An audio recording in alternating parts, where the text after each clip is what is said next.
Très chers Sénégalais du Sénégal comme de la diaspora, c'est votre compatriote Mohamed Nourou Sall qui a le plaisir de vous retrouver afin d'échanger sur les problèmes qui ne cessent d'assaillir ce pitoyable Sénégal.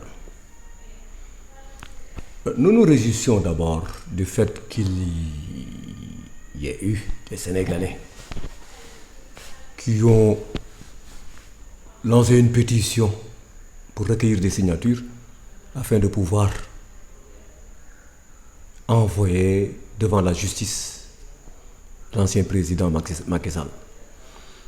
Nous nous en félicitons, nous nous en réjouissons qu'il y ait des Sénégalais qui pensent que ceux qui ont dirigé ce pays-là doivent être comptables de leurs actes.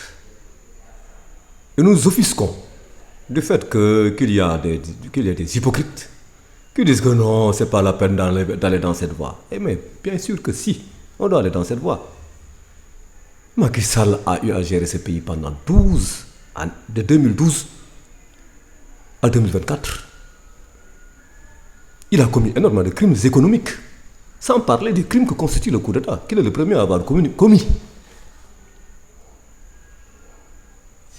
Il a eu à différer des élections, il a fait un coup d'État contre le pays constitutionnel, contre le pays en vous différant des élections. De quel droit? Il n'avait aucun droit de le faire. Ça, on l'a dit et répété dans plusieurs de nos vidéos. Il a eu à signer des accords avec des gens que tout le monde connaît et dont je ne me permettrai pas de mentionner les noms pour que ces derniers lui garantissent ses arrières. Autrement dit, pour qu'il ne soit pas inquiété, pour que le gouvernement ne le traduise pas devant les tribunaux.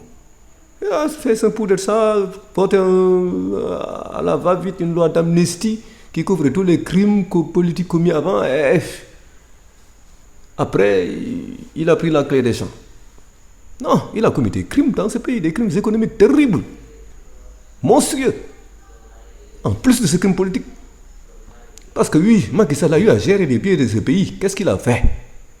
Pour ceux qui oublient, qui veulent nous faire oublier là, on n'est pas là pour oublier, on n'est pas là pour oublier le passé. Tous ceux qui sont les défenseurs de Macky Sall là, ils doivent répondre, pour certains d'entre eux qui ont été ces grands collaborateurs là, ils doivent répondre aussi de leurs actes. Il ne faut pas qu'on parle de chasse aux sorciers ou bien chasse. C'est des actes qu'ils ont eu à commettre alors qu'ils avaient en main les destinées de ce pays. Prenons des exemples, très simples. Mais le Sénégal, tous les Sénégalais se plaignent que oui, qu'ils n'ont pas entendu la baisse des prix des denrées de première nécessité, parmi lesquelles le riz. Ceux qui sont au pouvoir actuellement, après avoir promis ces monts et merveilles de baisse là, ont avoué sans aucune honte, toute honte but, qu'ils ne pouvaient plus pas procéder à la baisse des prix des denrées de première nécessité parce que le riz n'est pas produit au Sénégal. Oui, effectivement, le riz n'est pas produit au Sénégal. Et pourquoi le riz n'est-il pas produit au Sénégal alors que depuis l'OMVS existe depuis plus de 45 ans? Que les Maliens en profitent, ont profité des barrages de l'OMVS, etc. Et le Sénégal, pourquoi ils n'en profitent pas? Parce que tout simplement, les autorités qui étaient là ne se souciaient pas du bonheur ou de rendre le Sénégal autosuffisant en termes de denrées alimentaires. Pourtant, on a 3 grands fleuves. Il y a l'OMVS et il y a aussi l'OMVG. On a investi de l'argent au Sénégal là-bas, mais on n'a pas du tout fait procéder à des aménagements pour que les gens puissent cultiver le riz dans ce pays, jusqu'à présent, et qu'on soit donc à la merci des producteurs de riz asiatiques et autres. Mais c'est inadmissible, alors que Macky Sall a construit un stade qui a été toute une honte, le stade Abdoulaye Wade là, de Diamniadio, qui a coûté 150 et quelques milliards. Alors que le 5e du prix de ce stade-là aurait suffi pour aménager toute la vallée du fleuve Sénégal et une bonne partie de la vallée de la Nambé. Il n'a pas pensé au bien des Sénégalais. Ce qu'il voulait, c'est de se tendre une perche à Abdoulaye Wade, lui donner le nom du stade, et pendant ce temps, les Sénégalais sont dans la misère. Alors qu'avec le 5e des dépenses qui ont été effectuées pour la construction de ce stade-là, on aurait pu aménager les terres arables là, le long des vallées du fleuve Sénégal et de la Nambé. Et on aurait, au bout de 3 ans, été autosuffisant. Henri, mais c'était même pas le cadet, c'était même pas l'embryon, le fœtus de ses soucis.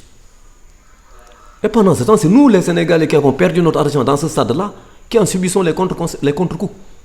Et ce stade-là, au passage, soit dit en passant, réclame 300 millions rien que pour l'entretien annuel. Vous vous rendez compte? 300 millions pour l'entretien annuel. Et on ne parvient même pas à cultiver de riz parce qu'on n'a pas assez d'argent pour aménager. Mais c'est un crime, c'est l'un des crimes de lèse-priorité que Macky Sall a commis. Et l'autre crime de lèse-priorité même, c'est le Centre international de conférence Abdou Diouf.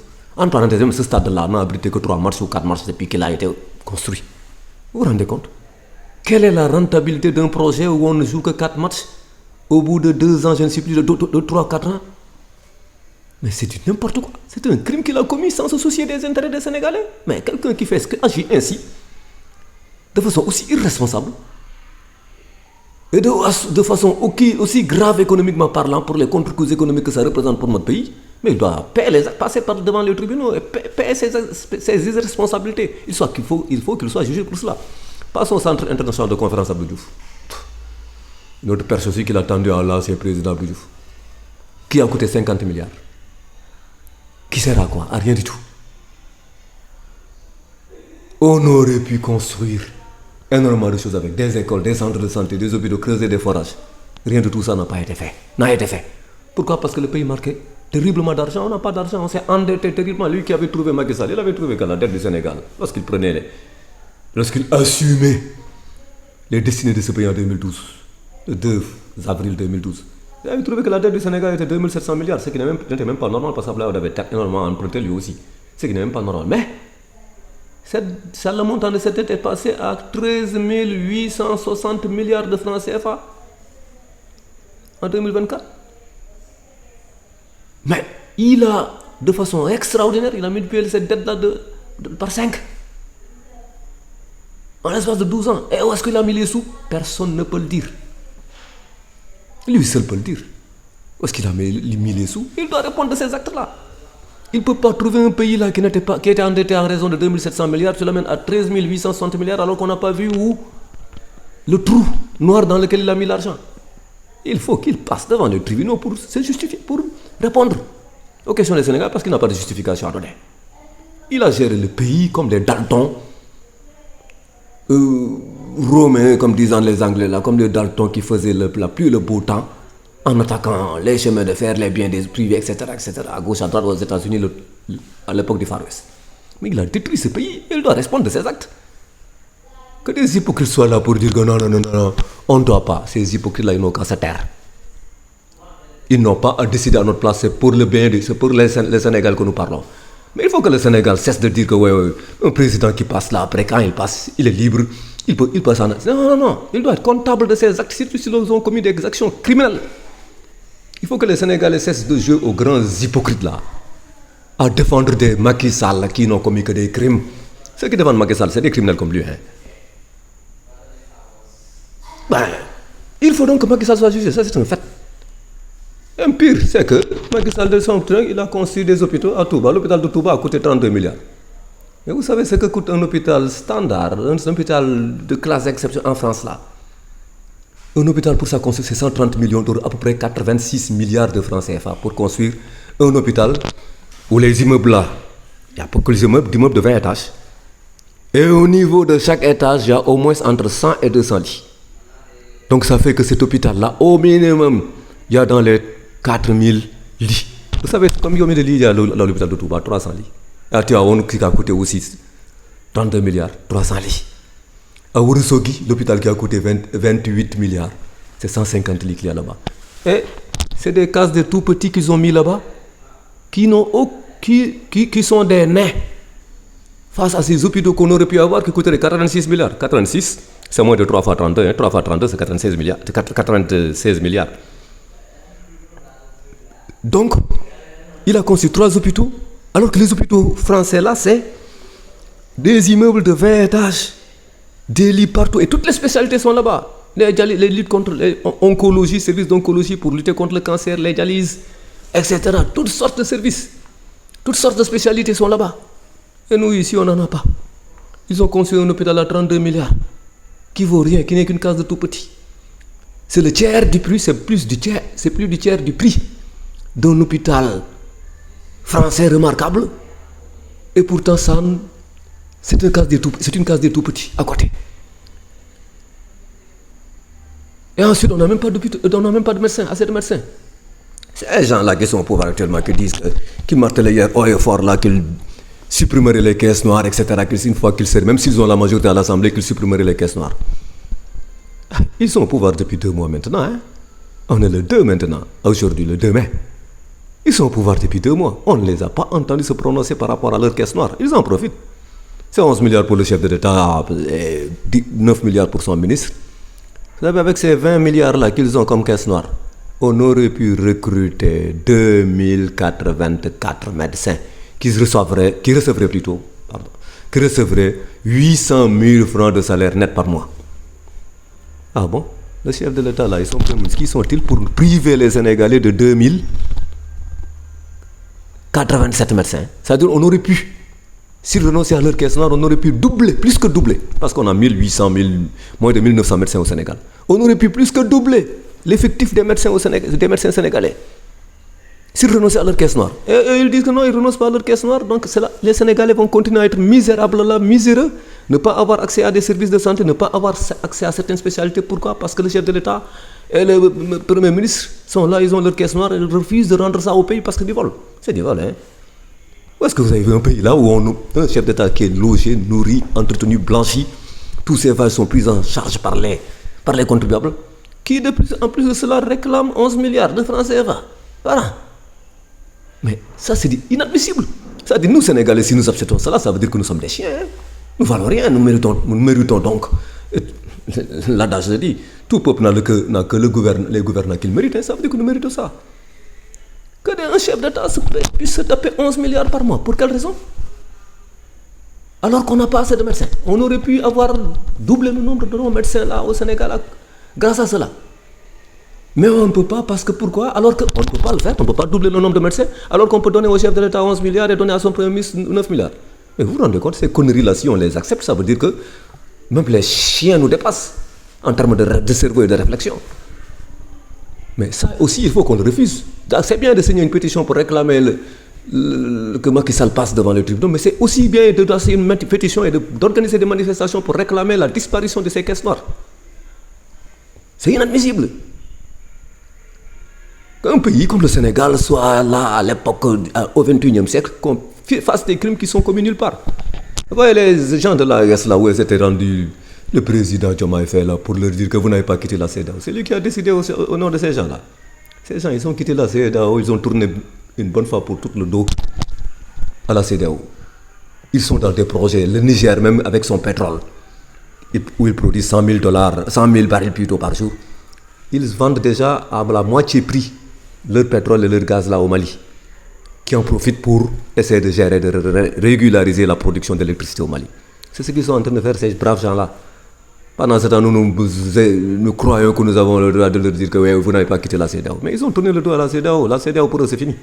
Ils pensent à autre chose. La dette du pays, nous avons besoin de Sénégalais qui, au lieu de nous raconter des histoires, d'occuper les plateaux pour nous raconter parler d'homosexualité, à n'en pas finir. Mais il y a des choses qui sont plus urgentes que l'homosexualité. Les homosexuels, ils sont là depuis Mathusalem, depuis même avant l'indépendance du Sénégal. Cela ne veut pas dire qu'on doit légaliser l'homosexualité. On n'a pas à la légaliser. Ça c'est clair. Mais on n'a pas aussi à avoir des gens qui occupent les plateaux de télévision là, jouer aux puritanistes là, à dérouler l'homosexualité. Comme si le Sénégal n'a pas d'autres préoccupations qui font que les gens qui sont malades ne peuvent même pas se rendre à l'hôpital se soigner parce que dans les trucs, à part Dakar, hein, même Dakar, ce n'est que approximatif, que relativement accessible. C'est-à-dire c'est relativement qu'ils ont des spécialités. Mais là, le Sénégal vit dans le dénuement total en termes de médecine. C'est un désert blanc qui est là, mais là, les gens doivent exiger de mettre un terme à cela, surtout qu'il y a une injustice que constitue la caisse noire. Il faut qu'on mette un terme à cela. C'est ça un pays. Le pays doit réclamer des trucs. On ne doit pas être là pour bavarder, gueuler jour et nuit, pour parler de vêtis, de choses qui n'ont aucun intérêt pour la communauté. Alors qu'il y a des problèmes concrets qu'on doit poser. Il faut aider le Sénégal à se développer en débarrassant le Sénégal de ces caisses noires-là. Il faut aider le Sénégal à se débarrasser en luttant contre la corruption. Tous ceux qui ont eu des biens illégalement, ils doivent rendre ces biens. Et ensuite, ils doivent être pénalisés pour avoir songé à détourner l'argent, les biens, c'est pas que l'argent, mais les biens, meubles et immeubles de ces Sénégal-là. Le Sénégal avait signé un accord avec communauté, l'Union européenne l'année dernière pour 2,7 milliards pour pouvoir appliquer certaines mesures que demandent les COP 22, COP de Paris, COP de 27 et ainsi de suite. Mais qu'est-ce que le Sénégal a fait? Ils ont rasé toute la mangrove là. Mais alors que la mangrove, elle est irremplaçable. Ils ont rasé la mangrove de Dakar. Ils ont érigé, ils ont donné des maisons à gauche, à droite. Ils sont servis, bien entendu. Ils ont servi leurs amis. Mais ça, c'est une injustice et on doit réclamer à ce que toutes ces maisons soient rendues. Mais c'est ça qu'on doit exiger dans ce pays. Pas se mettre là, perdre des heures devant les plateaux de télévision pour raconter des ceci, cela. Macky Sall et la communauté crime, on doit le juger. Les gens qui étaient ses partisans aussi, en le défendant, s'ils le défendent aussi, c'est des criminels. Avérés. Les gens, les chefs d'État qui sont là actuellement, là, qui ne font rien, il faut qu'on les remette sur les bons rails, sur la bonne trajectoire. C'est pas parce qu'ils vont. Regardez, même c'est indigne de leur part là, de décréter une journée de 7-7. Mais c'est des idioties, le 7-7 là. C'est tous les jours qu'on doit balayer les maisons, c'est tous les jours que les voitures devraient passer pour collecter les ordures ménagères. Ce qui n'est pas le cas. Les mairies n'ont même pas de voitures pour collecter les ordures ménagères. Ou bien ils n'en ont que quelques-unes qui tombent souvent en panne. C'est ces problèmes qu'on doit régler. Et ils ont des caisses noires de 20 milliards ici. C'est pas en faisant des trucs 7-7 là qu'ils vont régler ce problème, parce que le 7-7 il faut le faire tous les jours, parce que c'est tous les jours qu'on balaye. C'est une idiotie même de croire qu'un 7-7 une fois par mois là, ça règle le problème de l'insalubrité. C'est de l'idiotie. Ils n'ont qu'à renoncer à leurs milliards là et pouvoir acheter des voitures pour collecter les ordures ménagères, pour collecter les ordures, les déchets et ainsi de suite. Et c'est pas en faisant du 7-7 là, ce cirque qu'ils ont commis là. C'est pas comme ça qu'ils vont régler les problèmes des Sénégalais. Et les Sénégalais, songeons à changer notre pays en posant des actes concrets. Pas perdre notre temps au niveau des plateaux de télévision là. Très chers Sénégalais, du Sénégal comme de la diaspora, merci de votre aimable attention et au revoir.